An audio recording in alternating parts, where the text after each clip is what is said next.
요한계시록이 22장까지 있는데 각 장별로 그 주제들을 이제 외우시는 거예요. 자, 여기 보시면은 이 배경을 이제 기억하시고 성경책과 관련이 있기 때문에 그렇습니다. 그리고 정해진 위치의 그림을 기억하시면은 거기에 대한 스토리가 있기 때문에 아주 쉽게 외울 수 있다 하는 것을 말씀을 드립니다. 요한계시록 1장 1절로 3절 보시면 예수 그리스도의 계시라 이는 하나님이 그에게 주사 반드시 속히 일어날 일들을 그 종들에게 보이시려고 그의 천사를 그 종 요한에게 보내어 알게 하신 것이라. 요한은 하나님의 말씀과 예수 그리스도의 증거 곧 자기가 본 것을 다 증언하였느니라. 이 예언의 말씀을 읽는 자와 듣는 자와 그 가운데 기록한 것을 지키는 자는 복이 있나니 때가 가까움이라. 그렇습니다. 자, 요한계시록을 우리가 사실은 저도 설교를 많이 안 하는 편이죠. 그래서 참 안 하지만은 그러나 성경 66권에 들어있는 제일 마지막 책이고 가장 중요한 책인데 여기에 대한 그 설교를 하기가 좀 힘든 것이 여러 가지 신학적인 문제나 이런 배경이나 이런 것 때문에 우리가 참 다루기 힘들어서 그런 것은 제가 알고 있습니다. 그래서 제가 장밀 주제 외우기를 하면서 이런 단서를 하는 거죠. 그래서 이것은 분명히 환란을 당하고 있는 하늘 백성에게 주시는 주님이 주신 소망의 책인데 이것을 어떻게 해야 될 것인가. 저는 지금 해석이나 여러 가지 신학적 접근 없이 그냥 각 장에 성경에 나와 있는 그 각 장의 주제만 찾아가지고 외우고 전체적인 우리가 내용을 알아가자 하는 의도지 여기에서 지금 신학적인 접근이나 해석 같은 걸로 요구하셔도 안 되고 제가 답해 드릴 그런 생각도 전혀 없음을 알려드립니다. 그냥 우리가 성경을 그대로 있는 그대로 보자 하는 것이죠. 그래서 이때가 바로 95년, AD 95년, 96년 정도의 도미티안 황제의 말기에 기록한 것을 요한에게 예수님 말씀하시죠. 내가 본 것, 지금 있는 일, 장차 될 일, 그것을 예수님 주신 그 계시를 가지고 7교회에 편지해라. 그렇게 말씀을 한 것을 기록한 것이 바로 요한계시록이다 하는 것이죠. 요한계시록에 나오는 7교회가 여기입니다. 바로 지금 표시를 해놨는데 에스부두 사빌라 아시는 분 다 아시겠지만은 에스부두 사빌라 외우시면은 되죠. 자, 에스부두 사빌라 에스부두 사빌라를 외우시면 됩니다. 에스부두다가 사빌라 이렇게 우리가 신학교에서 처음에 배웠거든요. 그래서 그것을 그대로 하시면 됩니다. 그래서 에스부두 사빌라, 에베소, 스무나, 버가모, 두아디라, 사대, 빌라델피아, 라오디게아 이렇게 에스부두 사빌라가 있습니다. 그래서 여기 나오는 7교회입니다. 그래서 반모습은 그 밑에 있습니다. 자, 이것을 다시 한번 좀 더 확대시켜 보신다면 반모섬이 에베소 밑에 있고요. 그리고 에스부두 사빌라, 에스부두 사빌라라고 하시면은 요한계시록 7교회가 나오죠. 에스부두 사빌라 여기 보시면은 17절부터 20절까지 두려워하지 말라. 나는 처음이요 마지막이니 곧 살아있는 자라. 예수님 말씀하십니다. 내가 전에 죽었었노라. 볼지어다 내가 세세토록 살아있어 사망과 음부 열쇠를 가지노니 그러므로 내가 본 것과 지금 있는 일과 장차 될 일을 기록하라. 내가 본 것은 내 오른손에 7별의 비밀과 또 7금촛대라.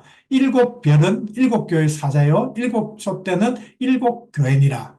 그러니까 지금 예수님께서 지금 계시는 데가 바로 7교회, 그래서 금촛대 사이에 계시기 때문에 7교회와 그 사자들에게 지금 주신 말씀이다 하는 것을 우리가 봅니다. 밤모섬의 정병입니다. 밤모섬이라고 합니다. 저는 가보진 않았는데 인터넷에서 나온 겁니다. 그리고 사도 요한이 갇혔다고 하는 유배당했던 그 동굴교회입니다.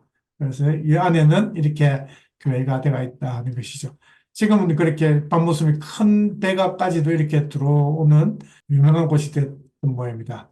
자, 좀 전에 말씀드린 대로 한 배경에 5개의 그림이 나옵니다. 그래서 자, 제일 첫 번째는 1장 1절에 보시면은 예수 그리스도의 계시라 이렇게 말씀을 하고 있습니다. 그렇습니다. 이 요한계시록 1장은 예수님의 계시를 적고 있죠. 그래서 7교회 편지하라 그렇게 말씀을 하시죠.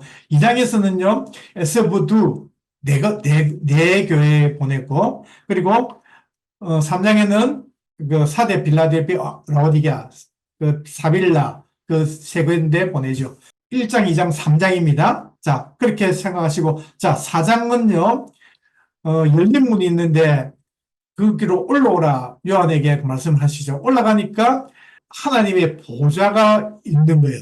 거기에 보좌는 앉는 의자잖아, 그죠? 그래서 그 다리가 4개 있기 때문에 그 보좌는 사장이다. 이렇게 생각하시면 되죠. 하늘 보좌. 그래서 열린 문을 따라 통해서 이제 천국에 올라가는 거죠. 하나님 계시는 그 보좌 앞에 나가게 되고, 그때 5장에는요, 어린 양이 나오시죠. 어린 양이 7인의 두루마리를 취합니다. 그래서 누가 뗄까? 뗄 사람이 없는데 그렇게 요한이 그 걱정을 하고 울었을 때 어린 양이 그 두 인을 떼실 것이다 하면서 말씀하거든요. 그래서 어린 양과 두루마리 하면은 그 5개가 되잖아요. 그죠? 다리가 4개니까 그렇게 생각하시면 돼요. 어린 양이 7인을 두루마리를 취했다. 그래 합하면은 5장이다. 이렇게 생각하시는 거죠. 자, 1장부터 5장까지는 이렇게 이 그림을 생각하시면 되고요. 그 다음에 6장부터 10장까지는 이제 구구단 7단을 외울 겁니다. 구구단 7단. 그래서 7일은 7인, 7일은 7인데 여기에 인자가 붙이죠. 그래서 이제 인을 떼시는 어린 양 대신 예수님께서 일곱 인을 떼시거든요. 그래서 7일은 7인, 7인의 재앙이 시작이 되는 것입니다. 그래서 7장에 보면은 7인의 재앙이 시작이 되고, 그리고 8장에는요, 7이 14만 4천, 7이 14니까 14만 4천의 하나님의 인치님을 받은 하나님 백성들, 그들을 하나님 구분을 하시거든요. 그래서 7, 3, 그리고 21이잖아요. 그죠? 그래서 나팔에 인을, 7째 인을 떼니까 나팔재앙이 시작이 됐거든요. 그래서 이 나팔재앙은요, 바로 나팔은 소리가 크게 들리기 때문에 두 배다 생각하시고 21을 생각하시면서 2가 두 배가 되면 4가지 나팔재앙이 있고 6장, 7장, 8장에는 나팔재앙이 4가지가 나오고, 그리고 9장에는 나팔재앙이 2가지가 나오거든요. 그래서 21 해가지고 그렇게 생각하시면 된다 하는 것이죠. 그리고 이제 10장에는요, 7호 35잖아요. 5번째이기 때문에, 그러면 7호 싸움 잘하는 작은 두루마리를 가진 힘센 천사, 이렇게 생각하시면 돼요. 7호 싸움 잘하는 힘센 천사다 하는 것이죠. 그래서 이 작은 두루마리를 그 요한이 어떻게 해야 될까 하니까 이것을 내 입에 갖다 먹어버리라 그렇게 말씀하시죠. 그러면서 내 입에는 알 것이나 그러나 속에는 들어가면은 썩게 될 것이다 하는 그 작은 두루마리가 바로 이것이다 하는 것이죠. 그리고 이제 10장까지는 끝이 났습니다. 11장은요, 이제부터는 숫자에 이제 보시는 거예요. 숫자. 11은 일자가 2개 있으니까 사람 2사람이 쓰면 두 정인을 생각하시는 거예요. 두 정인. 이 두 정인이 누구냐? 바로 말세에 고통당하는 교회와 성도다 하는 거죠. 이때가 바로 7번째 나팔이 울려 퍼진다는 거죠. 7번째 나팔이 이제 울리는 때다 하는 것이죠. 그리고 12는 12는 시비를 하는 겁니다. 그래서 해를 입은 여자와 붉은 용이 시비를 하는 거죠. 그래서 붉은 용이 그 해를 입은 여자가 아이를 낳게 되면 그 아이를 잡으려고 그렇게 시비를 하는 것이 12장에 나온다 하는 것이죠.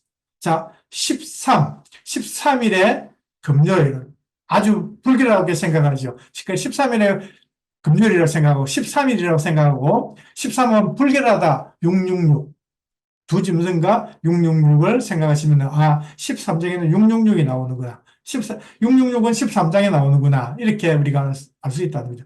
14장은 바로 어린 양과 시온산에 선 하나님의 어린 양을 따르는 이스라엘의 12지파의 14만 4천.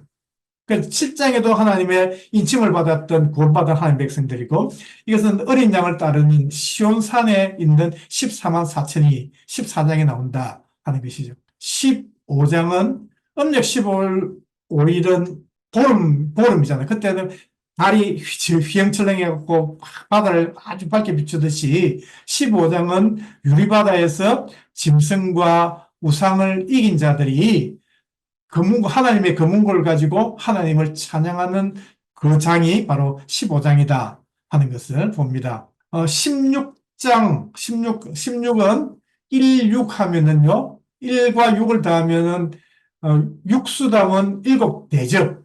이제는 나팔장이 끝이 났기 때문에 이제 7대접 재앙이 시작이 되거든요. 그래서 16장에는 7대접 재앙을 천사를 통해서 다 대접을 갖다 첫째, 둘째, 셋째, 7째까지 다 갖다 붙는 것, 그것이 바로 16장에 나온다. 1, 6 하면 육수담은 대접 7개 이렇게 생각하시면 되죠. 자, 17장은요. 중건동에는 가면은 여자 나이 17살이 되면은 붉은 짐승을 탄다는 전설이 있다고 합니다. 그냥 제가 지낸 이야기입니다. 그래서 붉은 짐승을 탄 여자, 음녀죠. 그래서 그 붉은 짐승에는 하나님을 모독하는 이름이 팍 적혀가 있더라 하는 것이죠. 8장, 악한 자들, 악인들의 18번은 뭘까요? 사탄의 18번은 멸망입니다. 사탄이 언제 멸망을 당하느냐? 바벨론이 언제 무너지느냐? 바로 18장에 18번이니까. 그리고 나서 19장은요, 거꾸로 하면은 19를 거꾸로 하면 9원이잖아요. 그래서 구원받은 하나님 백성들이 이제 혼인잔치, 주님과 같이 어린 양과 같이 어린 양 혼인잔치에 참여한다. 그리고 그 성도들이 입었던 그 흰 세마포는 바로 성도들의 옳은 행실을 나타내고 있다 하는 것을 성경 말씀하고 있습니다. 자, 20장은 2심 재판입니다. 두 번째 재판이죠. 그래서 사람이 한번 죽는 것, 우리 육신이 생명이 끊지 나는 것은 첫 번째 죽음이고 사망이고, 두 번째 사망이 바로 이 지금 2심 재판 20장에서 나오거든요. 그래서 1000년 동안 왕국이 있고 그 위에는 잠깐 놓일 것이다 하는 거죠. 그래서 그 흰보자 심판, 백보자 심판, 흰보자 심판이 있는 것이 바로 20장이다 하는 것을 우리가 봅니다. 21장, 이제 2장 남았습니다. 그죠? 새 하늘과 새 땅, 새 예루살렘이 펼쳐질 것입니다. 21장에는요. 그리고 22장 마지막 장에는 생명수강이 흐르고, 그때 제일 마지막 끝부분에 가면은 예수님께서 내가 속히 오리라 그렇게 말씀을 하시면서, 그때 요한이 아멘 주 예수여 오시옵소서 마라나타 이렇게 하면서 요한계시록 22장을 우리가 주제를 전체적인 그림을 볼 수 있겠다 하는 생각을 가집니다.